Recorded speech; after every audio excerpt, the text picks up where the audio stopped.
Assalamualaikum, Sugeng Rawuh di Kedai Ketan Punel. Berjumpa lagi dengan saya, Rini Kusuma, Bakul Ketan Punel. Masih di suasana bulan suci Ramadan yang tinggal beberapa hari lagi menuju ke Hari Raya Idul Fitri. Senang sekali kalau kita masih terus bisa menyajikan ketan punel aneka topping yang nikmat serta minuman tradisional yang sehat. Silahkan, kami masih nantikan kehadiran Bapak Ibu setiap hari tanpa libur jam 2 siang sampai 10 malam kita buka. Monggo jika ingin bertakjil ketan punel atau ingin camil-camil malam setelah sholat tarawih di Kedai Ketan Punel, sungguh kami nantikan sekali. Seperti malam ini, di sebelah saya ada yang sebenarnya sudah sejak lama saya udah kenal, bahkan pembeli ketan punel sering sekali di Kedai Ketan Punel. Ada Mas Boy, kalau saya manggilnya Mas Boy, tapi ternyata saya baru tahu malam ini nama panjangnya.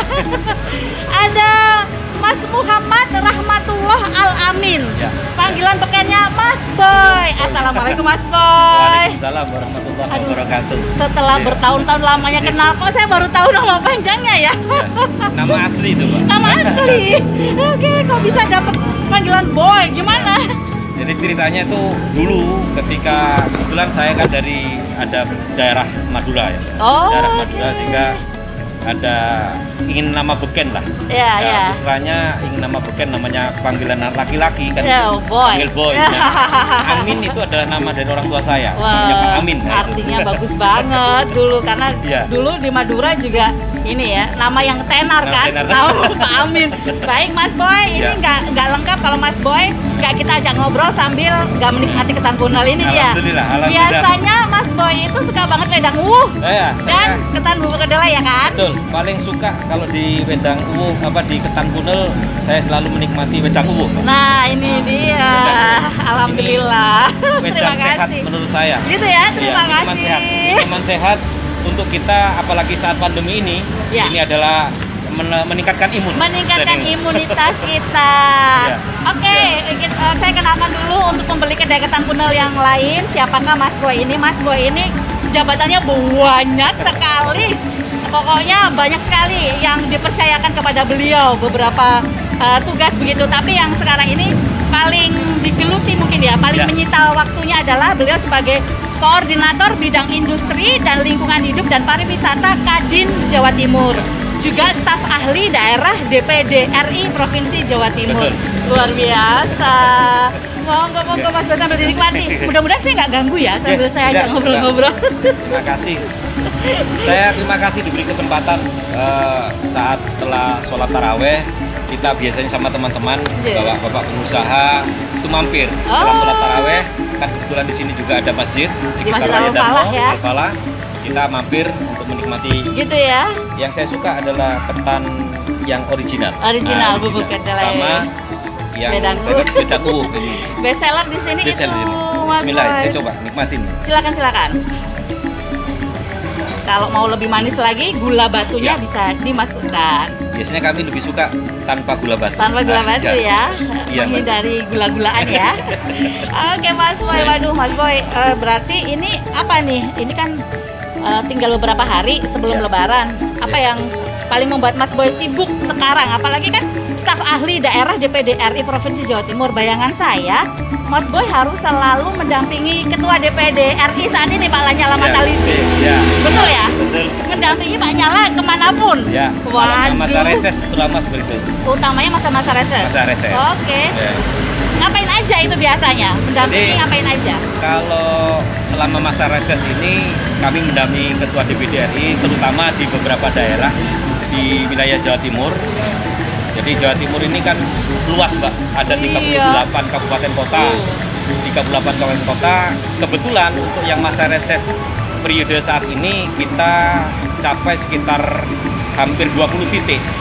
20 titik itu terdiri dari beberapa kabupaten kota. Itu ada di daerah Tuban, daerah Lamongan, Gresik, Surabaya. Terus kemudian kami kunjungi ke Mojokerto, Jombang, Madiun, Ponorogo. Butuh waktu berapa hari itu? Sumeneb, Pamekasan juga masuk. Nah, itu kurang lebih kita total 11 hari. 11 hari? 11 hari kita keliling, ada di wilayah masa reses. Dalam masa reses. Itu harus semuanya didatangi. Jadi 11 hari 20 titik. Satu hari berapa titik? Jadi satu hari itu bisa antara 2 sampai 3. Karena masa bulan puasa biasanya kami bergerak setelah sholat zuhur. Kita bertemu dengan konstituen, terutama yang saat ini kan banyak kita serap aspirasi dari beberapa daerah, terutama pondok pesantren. Gitu. Pondok pesantren itu banyak juga menyampaikan aspirasi terkait ingin bantuan supporting dari senator kita Pak Lanyala Mahmud Mataliti terkait dengan sarana prasarana yang ada di pondok pesantren. Gitu. Jadi tugasnya staf ahli daerah itu memberi masukan-masukan, memberi aspirasi-aspirasi di sarana masyarakat itu untuk diteruskan kepada ketua DPD. Betul. Seperti itu ya. Jadi contohnya kalau di Sumeneb itu kan banyak dengan daerah kepulauan. Nah, daerah kepulauan itu tentunya kan ada sarana prasarana yang harus dicukupi. Harus dicukupi. Contoh sederhana, ketika kita kunjungan ke Kalianget kemarin, banyak aspirasi dari para ibu-ibu, terus kemudian dari beberapa perawat, puskesmas yang membutuhkan apa di situ? Karena sifatnya selalu urgent, mendadak, darurat, mereka membutuhkan ambulan perahu. Jadi perahu itu nanti akan disetting sedemikian rupa, didesain untuk menjadi ambulan. Gitu. Jadi apabila ada orang atau masyarakat yang mungkin sakit, ambulan itu berjalan datang ke pulau-pulau. Karena kan hampir cukup banyak ya yang di Kabupaten Sumeneb itu pulau-pulau kecil yang ada di sana. Seperti itu. Jadi selama ini waktu aspirasi ini disampaikan nggak ada sama sekali fasilitas itu atau sarana itu ya? Sarana prasarana yang harus ditunjang utamanya yang kita lihat, Pak Nyala melihat itu kebutuhan itu yang sangat penting. Karena apa? Ada puskesmas, tapi puskesmas apabila membutuhkan sesuatu yang mendadak dan darurat kan harus dibawa ke RSUD yang agak besar ya, yang di Kabupaten Sumeneb. Nah, ini harus dalam masa perjalanan itu harus ada ambulan laut. Waduh. Jadi ini hari-hari terbesar banyak disitanya adalah berarti di Jakarta ya, Mas Boy? Kebanyakan di Jakarta. Kami bisa juga ke Jakarta bila diperlukan untuk rapat, tapi karena kami adalah staf di daerah, jadi kami menerima aspirasi dari daerah. Karena Jawa Timur kan 38 kabupaten kota. Ini yang banyak sekali. Wah, itu dia makanya kadang-kadang itu, Mas Boy ada di Kedai, luar biasa banget, kita seneng banget gitu. Masih kangenin lah ketan punalnya, masih berkenan untuk menikmati. Monggo sambil dinikmati Mas Boy. Silakan. Aduh, berarti rasa-rasanya itu bagaimana ya, membagi waktu, harus in charge, harus juga menjalankan kewajiban dan tugas-tugasnya di Kadin, juga di DPD RI sebagai staf ahli daerah. Bagaimana ini cara-cara membagi tugasnya? Ya, jadi terutama kalau kaitannya dengan antara Kadin Jawa Timur dan di DPD RI, ini adalah sebuah amanah sebenarnya. Amanah yang diberikan mungkin kepercayaan kepada kami yang ada di daerah, sehingga sedikit banyak ada beberapa hal yang sangat pola pikir itu tentang keberadaan Kadin dan DPD RI hampir bersejalan, hampir sejalan. Contoh yang saya tekuni saat ini adalah terkait dengan bidang industri lingkungan hidup dan pariwisata. Nah, di saat pandemi ini, teman-teman di insan pariwisata, terutama seperti ketan punel ini kan, saya yakin banyak kendala-kendala. Cobaan besar. Badai sekali. Termasuk juga terutama teman-teman yang di UMKM ya, UMKM, terus kemudian yang di skala menengah dan skala industri, itu juga mengalami hal yang sama di saat pandemi semacam ini. Beberapa terobosan yang kami lakukan terkait dengan bidang pariwisata, kemarin kita juga mengundang dari Dirjen Pajak. Kami memohon menyampaikan aspirasi kepada Dirjen Pajak agar supaya selama masa pandemi ini teman-teman mendapatkan substitusi atau relaksasi lah terhadap bagaimana sih pelaporan pajak, apakah pelaporan pajak itu secara utuh disampaikan atau memang ada keringanan. Nah ini alhamdulillah kemarin dari Dirjen Pajak ketika kita mengadakan pertemuan melalui Zoom meeting di DJP 1, 2, 3, kebetulan daerah penyangga wisata yang ada di Jawa Timur ini cukup besar kan. Iya. Ada Gresik dengan wisata religi, terus kemudian ada di Malang, kemudian ada di wilayah Magetan, yaitu ini banyak. Jadi penyokong industri pariwisata terutama UMKM. Nah ini kita sampaikan. Kami mohon bantuan selama pandemi ini yang berlangsung. Ya mudah-mudahan ini new normal ini segera berakhir kan begitu. Iya, mudah-mudahan segera bisa, nggak tahu ya gimana ya nanti pengungkitnya istilahnya. Kalau dari pengusaha-pengusaha yang ada di Kadin nih, Mas Boy, gimana caranya mereka survive melalui setahun penuh pandemi ini? Baik. Yang Mas Boy lihat? Yang saya lihat contohnya di industri, Mbak ya. Di industri ini terutama yang padat karya. Yang padat karya ini banyak selalu kita sampaikan ke pemerintah Provinsi Jawa Timur bahwa proyek-proyek pekerjaan yang sifatnya padat karya agar tetap dijalankan, agar tetap dilangsungkan. Contohnya pengadaan melalui lelang. Lelang ini jangan hanya karena pandemi itu tahu-tahu ditunda, tapi alhamdulillah selama ini komunikasi kami Kadin Jawa Timur dengan pemerintah provinsi sangat bagus hubungannya, sehingga insya Allah pada bulan ke depan ini proyek lelang padat karya itu sudah mulai berjalan, mulai bisa dibuka, mulai bisa dinikmati agar yang padat karya ini tetap bisa berlangsung, karena mereka juga harus ketetapannya teman-teman anggota Kadin yang padat karya UMKM tetap menjalankan prokes. Nah, prokes ini salah satu upaya bisa memberikan keyakinan kepada para konsumen bahwa kami, para penjual, para pengusaha, perusahaan-perusahaan itu menjalankan prokes, sehingga tidak perlu takut lagi dengan pandemi itu. Iya, dan itu kayaknya sudah sesuatu yang nggak bisa dihindari deh prokes ini. Kalau malah justru sebagai syarat juga ya untuk terus bisa berlangsung bisnisnya, usahanya atau dagangnya. Ya prokes ini udah wajib gitu. Nah, tapi ada nggak yang sampai nggak bisa bertahan ya Mas Boy ya? Ada nggak yang sampai bener-bener tutup, gulung tikar, kolaps gitu? Ada beberapa teman-teman dari UMKM yang sampai menyampaikan ke kami sudah tidak mampu.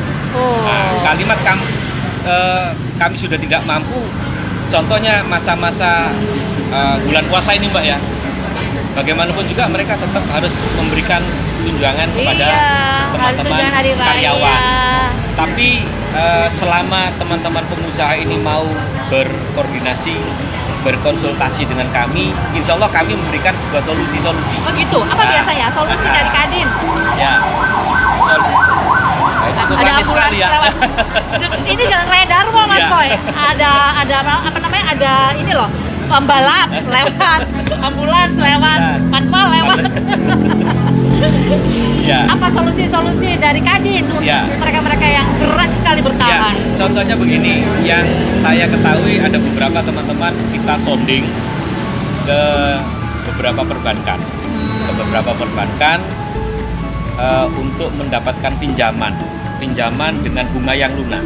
Seperti halnya yang disampaikan oleh Presiden kita, oleh Ibu Gubernur juga, melalui perbankan yang milik usaha daerah, ada Bank Jatim. Bank Jatim juga ikut membantu, mensupport. Ada keringanan-keringanan tertentu yang diberikan kepada teman-teman UMKM yang betul-betul yang kita nilai layak kita bantu dan layak untuk kita hidupkan kembali. Nah, ini yang kita lakukan, adanya komunikasi.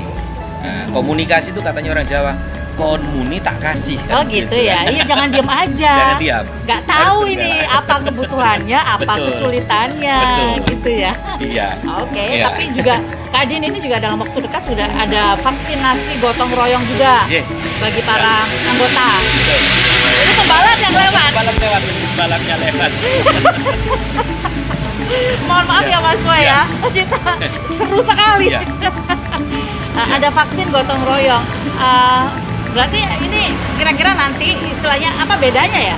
vaksinasi, kenapa kemudian Kadin ini melakukan vaksinasi gotong royong? Ya. Apakah memang terlalu lama jika menunggu urutan-urutan Ya. atau jatah-jatah dari ini ya, dari Pemkot, Pemkab gitu atau bagaimana? Ya, jadi inisiasi yang kami ketahui Kadin gotong royong ini, vaksin gotong royong ini diinisiasi oleh Kadin Indonesia. Iya. Kadin Indonesia yang ada di Jakarta. Jadi hampir 2 bulan yang lalu sudah kita buka saluran website kepada seluruh anggota Kadin, perusahaan-perusahaan Mempercepat begitu mungkin ya ini ya. Karena begini, kalau kita melihat menunggu dari pemerintah, tentunya pemerintah ini kan banyak yang dihandle. Iya, betul. Terutama yang kalau kita lihat adalah lansia ya, kita Ya, ada utamakan. prioritas-prioritasnya Ada yang prioritas. di ini ya. Kenapa bidang industri juga dilibatkan untuk membuka semacam ini kesempatan vaksin gotong royong? Karena apa? Perusahaan itu juga butuh tenaga kerja. Perusahaan butuh menjalankan industrinya. Kalau kita menunggu dengan urutan-urutan, itu mungkin agak lama. Ini justru akan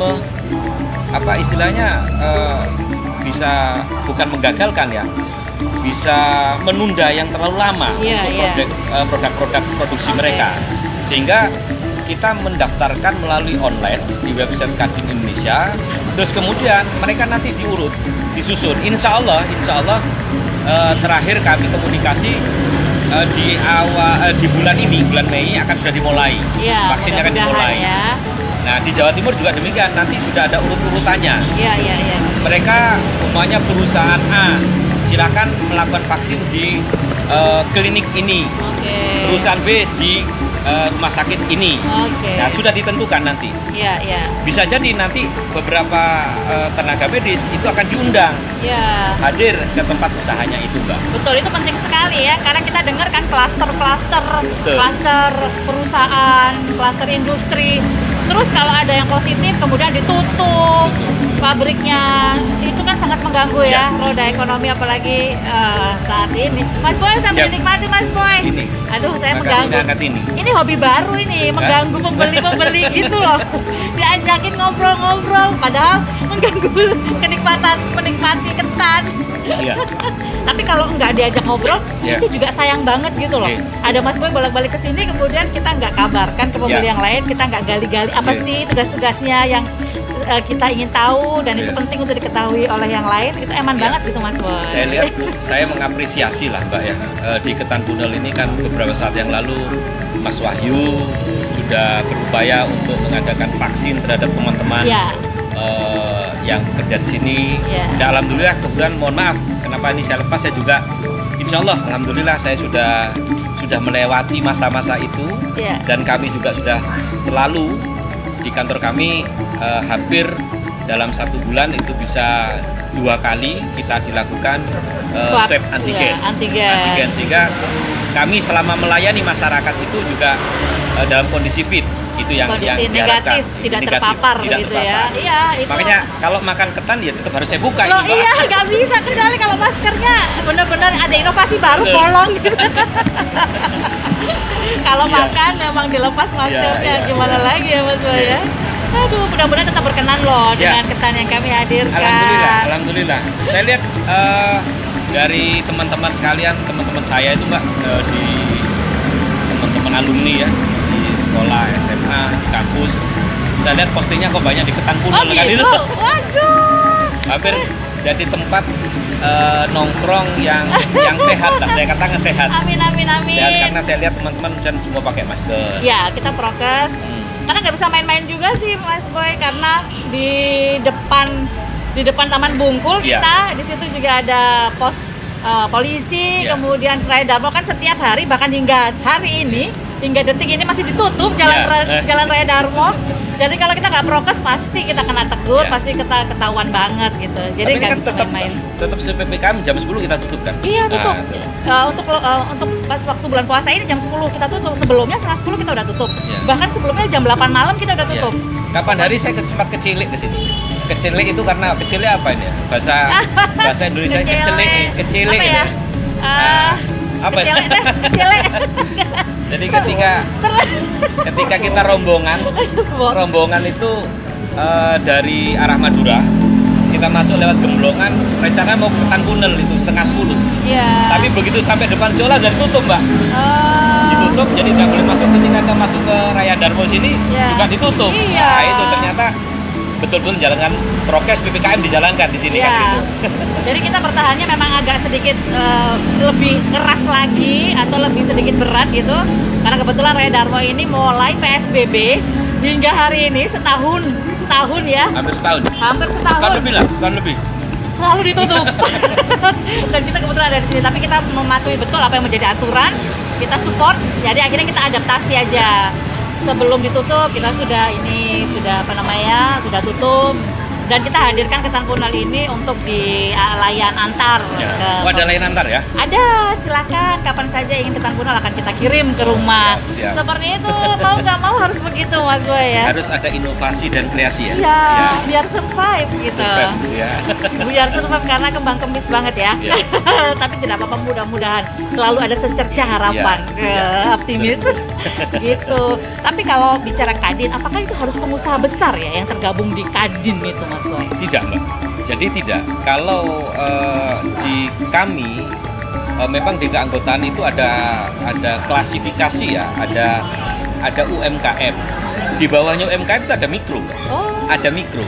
Ada yang mikro banget ya? Ada mikro. Oke. Contoh mikro seperti ini. Teman-teman pedagang nasi goreng. Contoh ini di beberapa daerah. Kalau kita lihat di Kediri contohnya, kan sepanjang jalan yang utama di kota Kediri itu kan banyak nih jualan. Itu rata-rata itu anggota Kadin. Oh gitu. Rata-rata anggota Kadin. Karena apa? Kita melihat inovasi mereka, kreativitas mereka. Ketika industri pariwisata yang kita galakkan, ada wisata kuliner hampir sama dengan di Surabaya ini kan. Di sana ada mie keluntung itu ya, di sepanjang jalan Doho kalau nggak salah. Itu anggota Kadin. Terus kemudian saya lihat di Kabupaten dan Kota Blitar. Peternak ayam, petelur itu yang tidak besar, mereka juga anggota Kadin. Oh gitu. Nah itu jadi tidak harus industri besar. Ada klasifikasi industri mikro. Ada bisa. mikro, ada UMKM. Menengah bisa. Menengah ada. Besar ada. Industri besar ini kan yang ya mungkin kita klasifikasikan yang padat karya ya. Iya. Ya itu yang banyak yang itu. Itu apa ya? Menilainya adalah modal mungkin ya. Permodalannya. Oh gitu. Karena seringkali kita di acara yang melibatkan Kadin tuh parlente gitu loh. Semuanya necis ini direktur PT apa, presidir PT apa. Jadi wow gitu ya. Kesannya kalau mendengar Kadin itu semuanya di situ adalah pengusaha-pengusaha kelas besar gitu. Iya. Ternyata Mas Boy mengatakan tidak. Bagi yang skala mikro pun kalau ingin dalam sebuah istilahnya kesatuan gitu atau dalam sebuah bukan komunitas ya, sebuah lembaga gitu, silakan bisa ke Kadin. Itu mengajukan diri juga bisa ya. Bisa. Nggak perlu nunggu ditawarin atau apa. Mbak. Di Kadin itu kan ada Kadin Provinsi Jawa Timur. Yang diketuai oleh Pak Adi Buputranto. Kalau di tingkat nasional itu ada namanya Kadin Indonesia. Itu ketuanya adalah Pak Rosan. Kemudian di seluruh kabupaten kota, 38 kabupaten kota itu ada Kadin. Ada Kadin. Dan itu semuanya, tidak semua itu harus industri. Industri besar tidak mesti, tidak harus. Kita melihat mungkin kawasan industri yang kita lihat ada Pasuruan, ada Gresik, ada Mojokerto. Tapi sekarang industri kecil mikro ini banyak berkembang. Nah, apa itu contohnya? Ada di Magetan, di Madiun, di penyangga daerah wisata itu banyak berkembang industri kecil, UMKM itu. Ya, kreatif tapi skalanya masih UMKM ya. Malah terakhir kami di bidang pariwisata itu juga membantu mendampingi kerjasama Kadin dengan PUM Belanda. PUM Belanda ini lembaga NGO yang dari Belanda bekerja sama mendampingi UMKM. Dari UMKM. Saya contohkan satu, dulu pembuat sambal itu dibantu Mbak, mulai pendampingan manajemennya, manajemen produksinya, kemasannya sampai dengan sumber sambelnya maaf istilahnya ladangnya lombok itu nangdi. Nanamnya ya. Nanamnya mereka datang. Wah. Mereka datang melihat apakah mereka banyak menggunakan pestisida Iya. atau kimia. Iya. Itu disarankan, diatur sedemikian rupa oleh BUM Belanda. Kami kerjasama sampai di situ. Oh, luar biasa. Makanya sekarang itu sambal-sambal itu bisa ekspor ya. Bisa ekspor. Kemudian Betul. packagingnya itu bagus-bagus, rasanya enak-enak. Memang luar biasa banget. Dan itu tidak main-main loh, omsetnya bisa sangat besar. Justru Iya, mereka iya. lah yang bisa survive kadang-kadang di segala kondisi begitu. Tapi ini satu lagi nih sebelum saya ganggu terlalu lama. Udah lama sih sebenarnya, hampir setengah jam ya Allah. Mas Boy mungkin bisa cerita gitu. Kita kasih bocoran deh, Mas Boy biasanya kalau dampingi ketua DPD RI, apa sih yang konstituen atau masyarakat tuh nggak ngerti yang di belakang layarnya? Biasanya apa yang menarik gitu terkait dengan Pak Nyala, yang orang lain tuh nggak tahu gitu Mas Boy. Yang tahu itu ya orang-orang yang mendampingi terus gitu. Ya, saya kalau Kan dalam beliau ini selama ini, mohon maaf ya, kan kesannya kayak wah tegas banget gitu ya, kayak aduh segan gitu Ya. ya, mungkin kalau tidak kenal. Ya. Tapi sebenarnya sosoknya seperti apa gitu Ya. di belakang layar? Ya. Tanya Mas Boy ini bocorannya ya. sebenarnya hal ini yang menarik dari pelajaran beliau yang selama kita mendampingi. Beliau selalu berpesan untuk kita selalu senantiasa, pertama adalah amanah. Iya. Amanah terhadap apa yang menjadi tugasnya. Kemudian untuk menjaga amanah itu kita harus tetap rajin. Nah, rajin apa? Ya tentunya rajin dengan beribadah. Iya. Kalau beribadah itu apa? Seperti hanya kalau teman-teman yang mengikuti berteman dengan beliau, Ketua DPD RI itu kan beliau selalu intent dan rajin memberikan broadcast tentang tahajud call Iya. dan duha call. Iya. Nah, kita juga kalau- dapat itu. Oh, kita dapat juga, Mbak. Iya. Alhamdulillah. Mbak Rini dapat juga. Alhamdulillah. Nah, itulah ya salah satu yang selalu beliau ajarkan kepada kita, kepada kami semua, entah itu waktu beliau menjadi Ketua Umum Kadin Jawa Timur, selalu menyampaikan itu. Kalian harus amanah. Kedua, tetap rajin terhadap ibadah kalian. Sesibuk apapun beliau ya. Sesibuk apapun beliau selalu membroadcast yang namanya tahajud call. Itu bukan admin kan? Beliau langsung kan? Bukan. Beliau langsung melakukan broadcast, berbagi istilahnya dengan teman-teman. Iya. Tahajud dan duha, Iya. terutama itu. Karena itu untuk memperlancar rezeki kita semuanya. Begitu ya, iya betul, luar biasa sekali. Karena juga ada beberapa pesan-pesan yang disampaikan juga oleh beliau dulu itu bahwa jangan pernah melupakan hak-hak orang lain di Betul. dalam harta kita. Iya. Beberapa kali juga kesini menikmati ketan punal juga. Oh, Salam terima deh Mas Ya. Boy nanti kalau ketemu. Insya Allah Ketua nanti kami DPD sampaikan. Pak Nyala. Siap. Insya Allah Baik, nanti kami Mas Boy. sampaikan. Mudah-mudahan sukses Ketan Punel, Mas Wahyu dan Amin, terima kasih. Mbak. Karena memang saat ini kami sedang dalam dalam kondisi butuh banyak support dan butuh banyak doa. Seperti itu. Ini berarti tinggal beberapa hari Lebaran. Mas Boy masih sibuk atau udah landai kesibukannya? Insya Allah ya tetap masih ada lah. Tugas masih ada selalu kan begitu. Keluarga nggak keberatan. Aduh gimana sih? Ini kok ditinggal terus gitu. Ya, karena itu kita menjalankan amanah ya. Harus mengerti ya. Sama adik-adik. Pembalapnya banyak banget ya makin malam ya. Pembalapnya datang lagi. Keluarga insya Allah mensupport Kak. Insya Allah mensupport seluruh kegiatan itu. Ya tidak tanggung-tanggung. Mereka juga harus mendoakan kita semua, bukan hanya saya. Rombongan beliau, kinerja beliau mudah-mudahan amanah untuk masyarakat di Jawa Timur. Itu aja sih. Iya luar biasa banget kalau gitu, karena kesuksesan seseorang kadang harus juga disupport oleh keluarganya. Ya, keluarganya insya juga Allah. luar biasa Amin, biasanya. amin. Baik Mas Ya. Boy, silakan dilanjutkan Baik. menikmati ketan punel dan pedang Terima kasih. ungunya. Mudah-mudahan Ya. selalu berkenan. Amin. Mohon dimaafkan kalau ada yang mengecewakan ya Mas Boy. Alhamdulillah ini sudah cuma kejauhan sudah luar biasa. Terima Ini kasih. benar kesukaan saya ini. Pedang ungu. Pedang ungu. Kadang kayak sampah tapi ini imun ini Iya, semua. ungu kan sampah sebenarnya, apa sih dimasukin? Dimasukin semua. Tapi bukan sampah insya Allah, tapi rempah-rempah yang bermanfaat untuk kesehatan kita. Nah mungkin bagi Bapak Ibu pembeli kegiatan punel yang lain, ayo habis ini saya ajak untuk melihat menu apa yang kami sajikan untuk malam hari ini. tadi ngobrol-ngobrol bersama dengan Mas Boy. Seru ya? Banyak sekali gambaran-gambaran yang diberikan ke kita tentang aktivitasnya. Mudah-mudahan ada sesuatu yang bisa kita dapatkan. Nah, seperti tadi yang saya sampaikan, apa yang menu yang tersedia untuk malam hari ini? Ini dia. Ada ketan punel rendang, ada ketan punel durian, pisang coklat keju, ketan punel kurma selama bulan suci Ramadan ya. Nanti ketika Ramadan usai, kita akan ganti yang lain. Kurma akan berjumpa lagi di Ramadan berikutnya insya Allah. Ada ketan coklat keju, ketan susu, bubuk kedelai yang paling best seller, juga durian juga best seller. Ada ketan gula jawa dan banyak lagi. Minumnya banyak, wedang uwu ada, jahe serai ada, sinom ada, wedang poka, wedang rosella banyak. Monggo silakan. Yang menjadi favorit dan yang menjadi selera Bapak Ibu pembeli kedai ketan punel semua yang mana silakan. Kami hadirkan setiap hari mulai jam 2 siang sampai jam 10 malam. Monggo, Vinara ya. Silakan singgah sejenak ke kedai kami yang sederhana ini. Saya Rini Kusuma pamit. Wassalamualaikum warahmatullahi wabarakatuh.